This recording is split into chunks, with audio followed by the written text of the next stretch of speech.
Et vous écoutez Culture Média avec Philippe Vandel. Il est 9h50 et quelques secondes sur Europe 1. On retrouve Sacha Nokovic, journal L'Équipe. C'est votre chronique Sport Média. Bonjour Sacha. Bonjour Philippe, bonjour à tous. Alors pour commencer, vous m'avez dit être inquiet pour les progrès de la diffusion du foot à la télé. Inquiet, puis surtout déçu Philippe, puisque demain soir, pour la finale de la Coupe de France Nantes-Toulouse, vous n'entendrez pas ça sur France 2 et beIN Sport. La première des choses, vous allez reculer quelques instants, vous allez me laisser parler avec mon collègue assistant vidéo. Je crois que j'ai été assez clair. Mathieu, pour moi le tacle il est effectivement de côté, je le vois comme nécessitant un carton jaune. Voilà ce que je vois.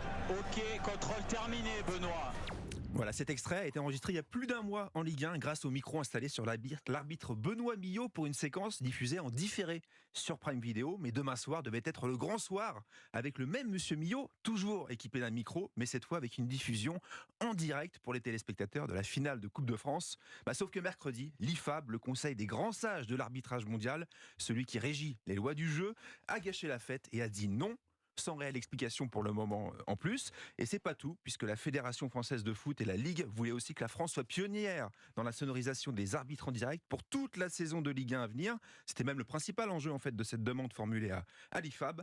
Mais les grands sages de l'arbitrage ont là encore mis leur veto. Moi aussi je suis déçu pour tout vous dire. Qu'est-ce que ça pourrait avoir comme conséquence, Sacha ? D'abord freiner le progrès de la diffusion du foot à la télé. On sait qu'on a à peu près tout fait en termes de production d'images et que l'avenir passe désormais par le son, notamment celui des arbitres. Puis en proposant cette modernisation de la retransmission, la Ligue 1 aurait eu un super outil marketing dans sa manche en vue de sa renégociation des droits télé. C'est à l'automne prochain, on en a déjà parlé.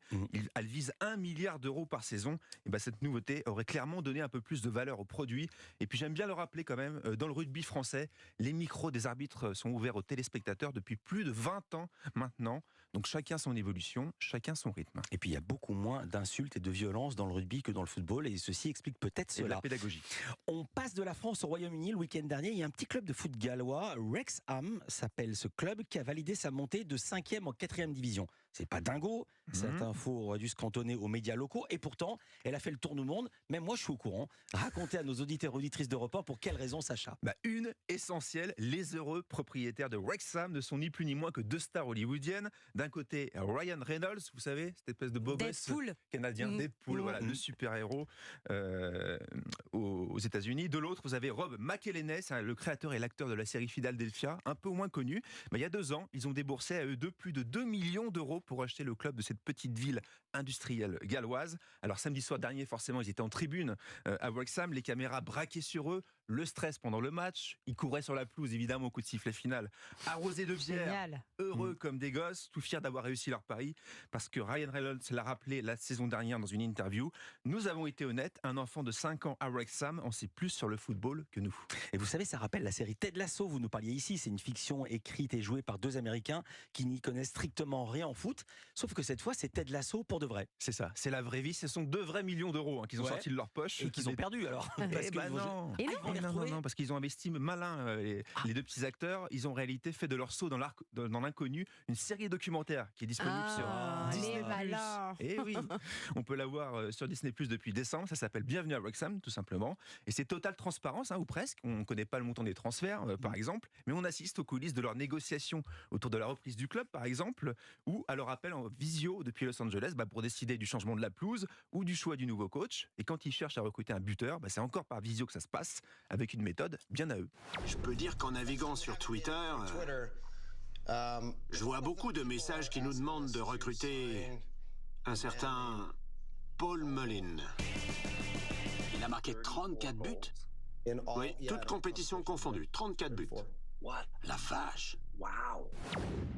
Ils ne connaissent rien, ils recrutent via Twitter, via les conseils des supporters. Mais ça marche puisque Mullin a marqué 38 buts pour eux cette saison. Toute petite question, la 5e division britannique, c'est des pros ou des amateurs ? Ce sont des amateurs, enfin semi-pros, ils deviennent pros quand ils montent en 4e, donc maintenant ils vont être pros. Voilà, au moins la démarche est démocratique et quel effet a eu cette série documentaire sur le club ? Déjà sur les finances, puisque la première saison vendue à Disney a déjà rapporté près de 3 millions d'euros au club. Wow. Voilà. Et la notoriété des stars a complètement boosté l'image du petit club gallois. Ryan Reynolds tourne par exemple les pubs des sponsors de l'équipe. Le nombre d'abonnés Twitter est passé de 45 000 à 500 000. Le compte TikTok dépasse le million de suiveurs. Et TikTok justement est devenu le sponsor majeur de Wrexham. ESPN diffuse même les matchs aux États-Unis. Et la saison 2 est attendue avec impatience, notamment par Disney+, puisqu'on va dévoiler les coulisses de la saison écoulée avec cette happy end à l'américaine, comme ils les aiment. On a une petite musique.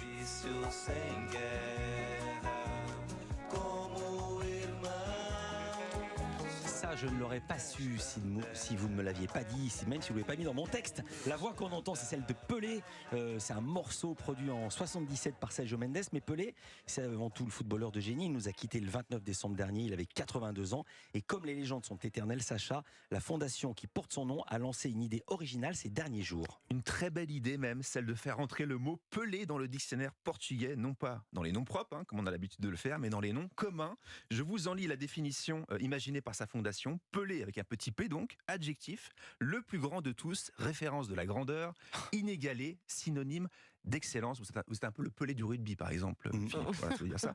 Donc l'initiative elle a été soutenue par le club de quasi toujours de la star brésilienne Santos et par Globo, le plus grand groupe de médias du pays. Et ça a payé puisqu'on a appris mercredi que Pelé devenait l'un des 167 000 mots du dictionnaire de la langue portugaise. C'est la première fois qu'un nom de footballeur devient un adjectif. On a pu créer ici ou là des néologismes dans la presse, notamment dans l'équipe, comme une remontée de terrain maradonesque quand un joueur dribble la moitié d'une équipe avant d'aller marquer un but, ou d'un Poulidor, vous savez, l'éternel second, sans pour autant que ce soit rentré dans le dictionnaire. Donc oui, c'est une première, et je vois pas pourquoi en France nous serions en reste. Je propose donc ce matin de lancer un appel pour un adjectif Zizou, surnom de Zinedine Zidane, pour le Larousse et le petit Robert. Et j'ai une petite définition à vous proposer. Personne classe, élégante dans la simplicité, capable aussi de montrer une force de caractère quand nécessaire. Alors, avant de vous quitter, je vais vous le dire, Anissa, Bruno, Philippe, je vous trouve particulièrement Zizou ce matin sur Europe 1. Et ça, c'est un beau compliment. Quelle papinade. Voilà, mais quelle papinade. Mais merci beaucoup, Et Sacha vous êtes Novakovic. zlatanesque. Je prends. On vous retrouve vendredi et d'ici Avec là, on plaisir. peut bien sûr vous lire dans le journal L'Équipe. Bien sûr. Et Culture Média, ça continue sur Europe 1 après les infos de 10h. Gros programme.